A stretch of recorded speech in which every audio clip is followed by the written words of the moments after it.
Hi, I'm Frank Masiosi, and I am here today with Judith Josephs. Hello, Judith? Frank. Hello, Judith. Thanks so much for having me on your show. Well, thanks for coming back for this show. It's Great. a pleasure to have you here. Thank you. Judith has spent over 40 years working in the field of recreation, parks, and leisure services. She has enjoyed a productive career in recreation administration that has included positions in South Orange, Leonia, East Brunswick, and Summit, where she has served for the last 12 years as Director of Community Programs. This may be her last appearance on HTTV, but maybe not. Maybe not. Maybe not. She has just retired. We already miss her, so we have invited her here one more time to reminisce about her career and her time in Summit, where she has done some very special things for this community. And before we are done with this program, Judith will have a chance to plug her first book, Aquatic Center Marketing, which received the World Water Park Kelly Ogle Safety Award and the Chamber of Commerce President's Award.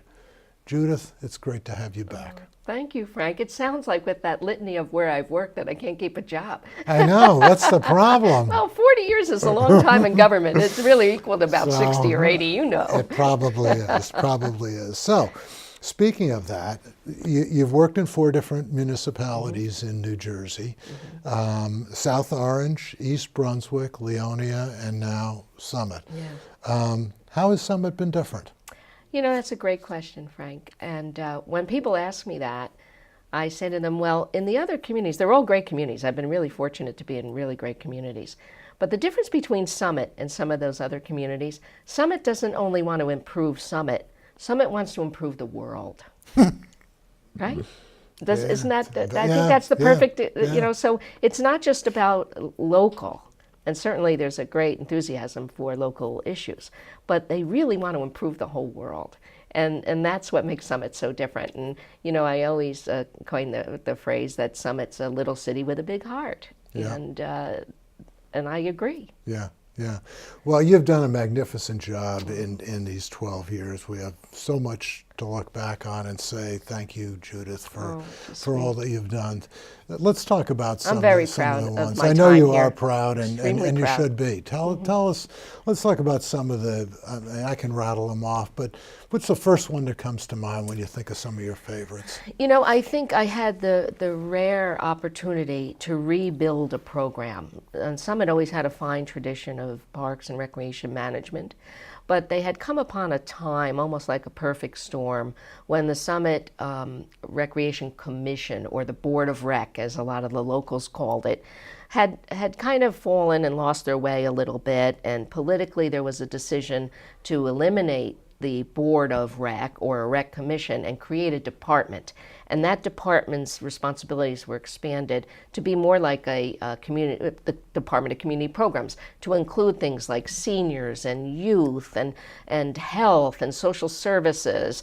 So I found my way, or Summit found me, and I'm really glad Summit found me, to take this on. I had a similar position in East Brunswick, much larger scale, but I always knew I wanted to come back to community rec because it's so much fun. You know, you get to see improvements. You see young people grow up not only through your program but as employees. Yeah. So I had the rare opportunity to come in and totally rebrand and create a new department, right down to the logo, the taglines, the mission, the values. I mean, it was such a perfect spot for me at the right time of my career. And this happened early, didn't it, in your 12 years, the expansion of the responsibilities? I came in as the first director of the Department of Community Programs. So in a sense, it was a little bit designed with me or someone like me in mind, somebody that had human services, you know, experience. So I think that's what brought me here. But I've always had a penchant for marketing, branding. I had the great opportunity in East Brunswick to develop my TV skills. It started in Leonia as being a guest on a local cable TV show, and then East Brunswick actually had a TV station, and I did a video resume for myself in application for that job. At that time, Greg Fahrenbach was the city administrator, took a chance on a young woman, and mostly it was because they had a TV station. And I sent them a video. I mean, how perfect was that? I finally did something right, you know. And he gave a very big job to a very young person. And I just hustled and made my start there, really in marketing, TV. And ultimately, I wound up doing talk radio as well. Was Leonia the first of the 4 towns that you worked in? The first town I worked in was South Orange, Okay. but then Leonia was the first time I became involved with television. Okay. I just became a really reliable guest, Okay. and I got more and more comfortable in front of the camera, and then that led to East Brunswick, and even then developing and producing TV shows as a part of my responsibilities in delivering messages. Yep. So marketing has really evolved. I'm not like Madison Avenue trained in marketing, but I think it started because I was wildly curious as a kid. Like, I loved the circus, and I loved the ice capades. I loved everything big, you know. And instead of like looking at the elephants, I'd be wondering, how do they do that? You know, how they handle all 3 rings? You know, and I was always about process. And my mother even says that I used to ask, how come they're doing that? How come somebody said that? I just was naturally curious, and that's sort of where it all evolved. Now, when you arrived, we had a swimming pool. We didn't have a family aquatic You had a community center. pool. A community pool. Yes. And that changed under your watch as well, Yes. didn't it? You know, we were creating this new department. We were rebranding this department, and why not rebrand it all? And it was risky, and there were some people that, you know, weren't so happy with me because they knew the Summit Community Pool for generations. But that pool became so much more in 1994 when it was expanded. And then with me coming along with water park experience, I, you know, really built up that program. So it was more than a pool. It was family entertainment, it was education, it was fitness, it was so many things. So I said, let's call it the Summit Family Aquatic Center because that's where the industry is going. And at first it wasn't all that well received. I remember. And now entire generation knows it as the FAC, and they know that it's more than just jumping in a pool. Yeah. And it's worked. And that was... part of that was marketing, wasn't Yes, it? absolutely. Branding, marketing, letting people know what you're doing. Along came Shark Diddy, I was just going to say, who now is known internationally. He's the cover boy. He's been on international magazines. The idea of Shark Diddy then earned awards. Shark Diddy was not only relegated to the mascot of the Summit Family Aquatic Center, but then became a centerpiece. It's not unusual. It's so funny. If Shark Diddy walks by at a special event and there's 3 Summit police officers, they all go, "Hey, Diddy." You know, and one time I got a call from one of the city managers, and he said, "Is there a reason there's a 6-foot shark at the ATM at Investors Bank?" And I said, "Yeah." He said, "I was afraid so." We were promoting our sponsorship and our relationship with Investors Bank. And that reminds me of Fields. Yes. Boy. Everything that's happened with Fields has Yeah. happened under your watch, Yeah. hasn't it? Yeah. We did not have a single field with synthetic turf Right. when you arrived. Right. Well, you know, Frank, I really am the face and the voice, or was the face and the voice of the DCP. And the boards under my tenure were really terrific. It was really about earning the respect of the public and earning the respect of the sports organizations. And it took a lot, because you might remember they were fighting all the time. They were fighting about field time. And just before I arrived, they had created the Field Restoration Committee, which assigned $20 fee to each child for each field sport or adult. And we were able to build up a little war chest, which also helped us convince the community about the artificial turf and the need. You know, if you flew over Summit at 3:30 in the afternoon, any season of the year, you would see hundreds and hundreds of kids playing on fields and playgrounds. It's an extremely active community, so you have to keep that going, and they need a place to play. Yeah. And yeah. so there have been great strides in that. Yeah. Yeah, that has worked out just Yeah, great. And there was a year or two when that was probably the most controversial thing that was going on. And now there's no I've controversy taken my licks, about Frank. it at all. It was not Camelot. Yeah. You know, a lot of my friends in Parks and Recreation would say, "You guys are getting so much done. How are things in Camelot?" We had to work really hard, and we had to maintain the respect. You can't make promises you don't keep. Yeah. You have to be able to juggle, the finance side, the social side, the political side. You're always got balls up in the air trying to keep things moving. So a little bit of skill, a little bit of luck, but a lot of political courage. I think that myself and the DCP earn the respect of the mayors and council. Jordan Glad, Ellen Dixon, that's who I started with. Mm-hmm. And then Mayor Radis has been super supportive as we go into the community center project. So we earn the respect, and we worked hard to earn it. And I'm the face and the voice, Yeah. Now, and as you say, I never shut up. Now, the community center, Yeah. I remember for years, Oh, boy. the seniors were saying, give us a place, give us a place. In fact, there was a council meeting one time when Miles McMahon sang a song about He it. did. Wasn't To that Cabaret. something? Right. To Yeah. Cabaret. And there is video of that. When I was being interviewed, it was an interview process. It was unbelievable. In fact, halfway through the process, I called my husband at lunch and I said, I'm too old and I'm not doing this process. You've been saying that for 30 years. I know.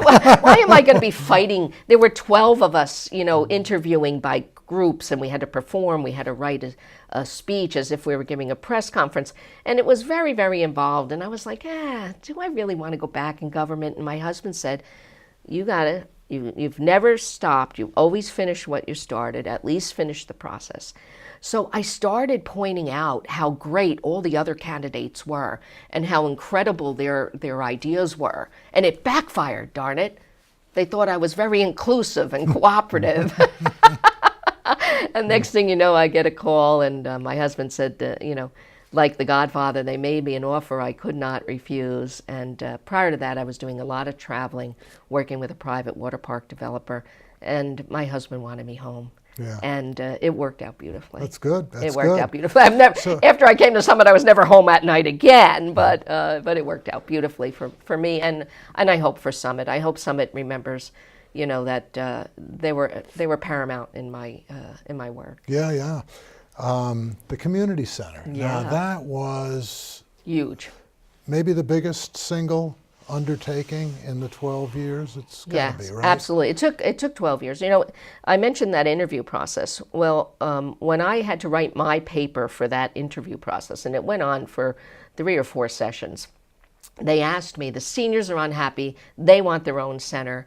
The community center is mostly for kids. What do we do? Do we separate them? Do we create separate centers for each? And I said, absolutely not. You have to share. And we want seniors to be interacting with kids. We don't want to isolate anybody today. And the trend is to all share. And ultimately, that's where Share the Fun came, which is the tagline for the department. Was there pushback on that issue, or did they buy it right away? They didn't buy it right away. But the more we built up the idea, nothing was accidental with what I did, Frank, I have to say. And when I pulled out that early essay I did in the interview process, just recently I was cleaning my files, and I was like, right on, girl. Exactly what I said 12 years ago. It took 12 hard years, but we made it work. So, or as my staff used to say, your diabolical scheme, my diabolical scheme. But we took a lot of hits. We had ups and downs in the course of those 10 years, but that center is beautiful. Yeah, it is. And it's going to nice. be generations worth of wonderful activities, and for every age together. Yeah. And I'm extremely proud of it. It was a major fundraising effort. It was. We were challenged with raising $1 million, and Drew Maldonado, Jude Avellino, and Mayor Radis, myself, Rebecca Feeney, we raised $1.4 million in 1 year. Yeah. And with the great help of the Other Fellow First Foundation, the Summit Area Public Foundation, and it just was like a rallying cry, wasn't it? Like everybody got behind it. Once we got through the big political decision, and it's a big decision to take on that big project. Once that happened, everybody rallied, and fundraisers and kids making little donations, and It's a beautiful thing. That's one of the amazing things about Summit, the generosity of the people. It's unbelievable. It really Unbelievable. is really remarkable. Yeah. You know, you're talking about physical things, Frank, that we were able to accomplish in the 12 years, but I was asked recently what was my proudest moment in Summit, and I have to tell you, my proudest moment came from one of the darkest times, and that was Hurricane Sandy. And this state was just ravaged. My own home at the Jersey Shore was under siege, but I was challenged with housing with my department with very little funding at all, housing 6,000 people from the region, not just Summit, in the Summit Middle School. And Matt Block, the principal at the time, had enough confidence in us. He said, Judith, this building is yours. Take care of these people. And Parks and Recreation people and volunteers, once they were secure in their homes, came out and rallied with us. We housed 6,000 people. That's remarkable. For 5 days, and then another 500 more for the remaining 15 days with the help of the YMCA and the area churches. I mean, it was remarkable. Now, the new community center is set up for emergencies of that sort as well, isn't it? Yeah, well, the high school and the middle school are the official centers, but the community center will be a respite center for emergency personnel, police, fire has their own building, but DPW and all the people in the city that are working through that. Also the families of those first responders, including the EMS folks, their families, because unless your families are happy and secure, you can't be working those 24 hours of a storm. And it'll also be a warming and charging center. So if at any time the east end of Summit becomes isolated, which it can happen because of the major roadways, then that will be another center. So it's built for that. It's got a generator. It's ready. It's ready for that kind of thing. Yeah. Now you do something like 30 special events a year? Yes. I don't know how you do that. And every one of them is very special. I mean, that's like more than one every 2 weeks. You know, we knew how to do it, you know, and I had a great staff, and we knew how to do it. And what started to happen is we became the producers of other events. So the Summit PAL was always traditionally holding big events, but they needed a little help. These events kept getting bigger thanks to social media, and it was no longer a bunch of fellows got together and threw some eggs out. We had, in the last egg hunt, 12,000 eggs with hundreds of kids. So it's grown and grown. So we became the producer of the PAL events in cooperation. We became the cooperative producer for the National Night Out. You know, I couldn't keep my big mouth shut. When I first came here, National Night Out was relegated to the parking lot of the police department, City Hall. And I said, you guys, let me help you. Oh, God.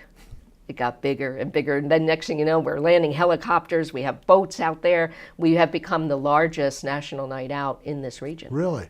Yeah. Absolutely. Yeah. So, and in fact, during Hurricane Sandy, I remember Chris Cotter was city manager at that time. Yeah. And I was calling in all my markers, anybody that was a friend of the department. And in came Mike Fusco with his big movie screen, showing movies to kids while they were being sheltered in place. And people came in and taught music and karate. And when school teachers were secure, they called me up, what can we do? We'll come do story time. And the Costa Rican dance troupe who met at the community center, they came and helped me with cooking and cleaning. And it was just a remarkable, remarkable thing. And Chris Cotter said, Jude, don't have so much fun at this shelter. They're never going to go home. So I said, okay, Chris, I'll kind of tone it down. You know? Now, some of these special events, as you've described, existed before, but in a much more rudimentary form. Right. And others didn't even exist, right? The screen on the green. Yeah, just the Hot Summer Nights concert series existed, but boy, did we blow it out of the water with Investors Bank. And the interesting thing, all those special events, Frank, they aren't budgeted. They all had to have sponsors. And if you had to say, what's the biggest difference between the Board of Rec and where the DCP is now, the DCP, other than personnel and housing us in offices, Everything else is pretty much raised. It's a very meager budget. Like even our Muni has to pay its own expenses. The Family Aquatic Center pays its own expenses. And the Muni, that was the municipal golf course, right? Yep. So people would come in and go, I want to sign up for the Muni. I want to sign up for the Muni. So I said to my staff, why don't we just call it the Muni? And we labeled it the Muni, we branded it the Muni, and now it's the Muni. I didn't know where that came from. Because it came from the people. If you listen, which I find hard to do, but if you listen, people will tell you what they need. I wondered. To me, it's a municipal bond. It's an investment It's a security, Muni. but it's No, a golf course. Yeah. Okay. So everything got rebranded.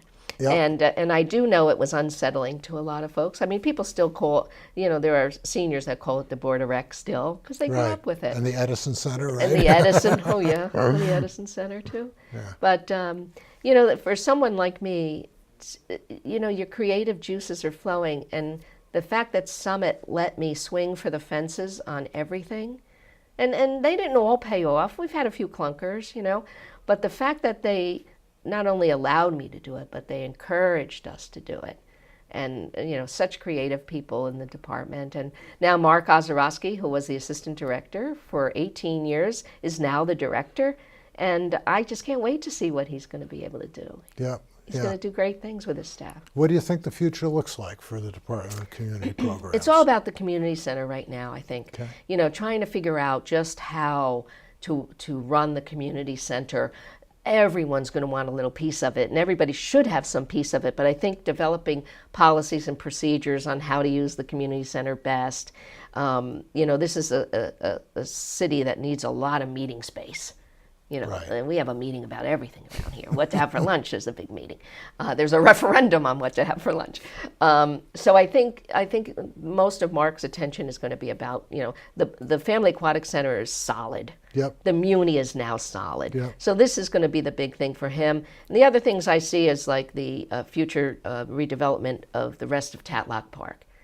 I'm very proud of the tennis courts, Investors Bank Field, the bleachers. There's more development? That's all been done, but now we got to tie that all together. Upper Tatlock is artificial turf. Right. So there's pieces, walkways, the playground needs a little upgrading, Okay. the Fieldhouse, Anderson Fieldhouse. What happens next with Cornog Fieldhouse? It's been redone. You've been there for a while, Yes. right? Since the community center. And that project was ours as well, and it looks beautiful. We returned it to its original glory on the exterior, and there are multiple possible plans for the interior. What I hope is that someday there'll be little small sublets of those areas, and one of those areas might be a small little food service, so that you can get a cup of coffee while you watch a ball game, or you can get a cold drink after a game of tennis. Nice. And bring some money to pay back the bond for the Cornog Fieldhouse. Yeah. So I wish I could stay longer and do more. People used to wonder in the last couple of years, what's the rush? The rush was I knew I was running out of time. My dear husband, the long-suffering Jim Josephs, he deserves all my love and attention, The other night at the Suburban Chamber, I said, behind every successful woman is a very hungry man. So I'm going to cook, Frank, and I'm just going to love my husband and show him my gratitude for losing me on every holiday. That sounds like a good plan. I'm just going to love him up and cook for him, So I hear that you wrote a book. I did. In fact, it's all over the place. there it is. We're very subtle, there I am. aren't we? Whoop, there it is. Very subtle around here. Yeah. Tell us about your book. Oh, thank you for asking, Frank. It took 2.5 years of my life to write this book. I was approached by Human Kinetics, which is the leading publisher. This is your first book? This is my first book. Okay. And I was approached by the publishing house, Human Kinetics. They publish books for this industry, parks, recreation, fitness, health and fitness centers, those types of things. And there was no marketing book for aquatics. And they said, we hear you're the one. And so I'm thinking, well, first of all, my ego just loved it. I mean, that's fantastic. And that the fact that it's a publishing house and it's not self-published, today everybody's self-publishing. Yep. Everybody's got a book. So I figured, well, I have years of presentations I've given at national and international conferences. I'm active with the World Water Park Association, the National Recreation Park. I go, how hard can this be? Each presentation will be a chapter. That's what I thought. So 5 edits later, 5 editors, lots of guilt, sitting on Sunday night going, I should be writing. I should be writing. I wanted to quit a dozen times. When did you find time? Weekends, nights, weekends, rainy days at home on a weekend. And the publisher was smart. Just when I was getting ready to quit, they sent me to cover. And the cover is my baby, the Summit Family Aquatic Center. And I have to thank the staff of the DCP. They kept saying, someone's got to write it all down. So this is really 40 years of not only things that work, but even cautionary tales about things that don't work. Mm-hmm. And even if it's not an aquatic center, if you need to market a service or a product, this book is common sense, affordable marketing and how to get the people on your side, how to get the people to love you. It's aquatic center marketing. It's Human Kinetics is the publisher. You could get it on Amazon.com. The picture is? It's the Family Aquatic Center in Summit. Summit. In Summit, and it's float night. The favorite night on Thursday nights, float night. What happens on float night? You get to bring your fancy float, and you get to float around. That's the one night you can have inflatables. And then at the end of the summer, we have the best float night ever was in year 1. And now I think it's up to the best float night ever. Okay. And we have a parade, and the mayor judges the best float, and it's themed, and the kids march around the pool. And, the point, everything that we did was really simple. It was just making it exciting, making it a memory for kids. I would always remind the staff, are we making friends? Are we making money? And think small. When you're a little kid and you have a float and you're in a parade for superhero theme and your float is Wonder Woman and you're marching at 5 years old behind a police officer with a flag and you're marching around and you're getting judged, you think you're in the Macy's Day Parade. Yeah. And all it is play some music, march around the pool. But they're going to remember that the rest of their life. And that's the high I get.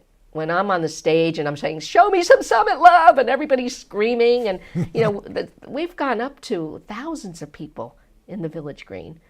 It's a big responsibility, but oh man, that's been my high. Yeah. That's what I'm going to miss. And I remember you telling me that some of these kids that you got to know as children around the pool. Yeah.